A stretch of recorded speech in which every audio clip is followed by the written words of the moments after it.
Did you know that thermostat placement in your home is very important? My brother-in-law's home was always very cold even when running his furnace at 70 degrees. It felt more like 55. Every time we would visit, we would have to wear many layers of clothes or blankets, and it just always felt cold no matter what we did. One day his blower motor went out and I went over to fix it. After I fixed it, it still felt cold inside the house. So I looked around and I noticed that his thermostat was directly above his register vent. I noticed within a couple of minutes the thermostat would drop in temperature by 5 degrees when the furnace would shut off. This was not normal. And this is why you never put your thermostat above or under a register vent or even a return vent.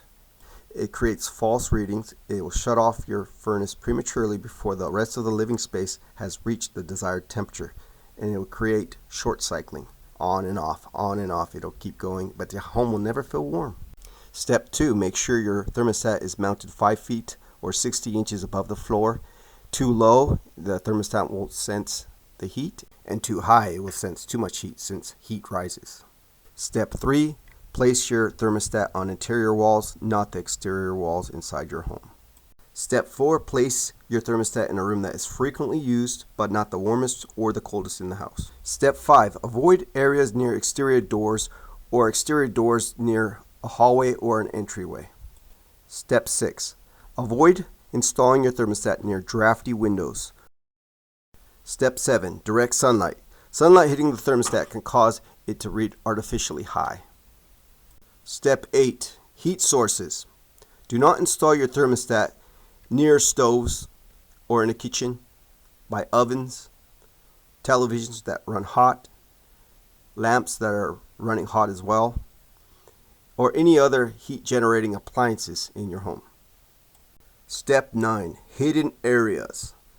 Do not place your thermostat behind furniture or curtains or in corners of the room where airflow is limited. Step 10, do not install your thermostat in a hallway that does not have register vents. For instance, if your upstairs thermostat is in the hallway before the bedrooms with no supply, when the bedroom doors are all closed, the thermostat will call for heat because the hallway is not detecting the warm air inside the rooms. So it will continually call for heat, but the heat will take forever to reach inside that hallway because there is no register vents in that hallway. If you left the bedroom door open, it would work, but most people will close the doors at nighttime.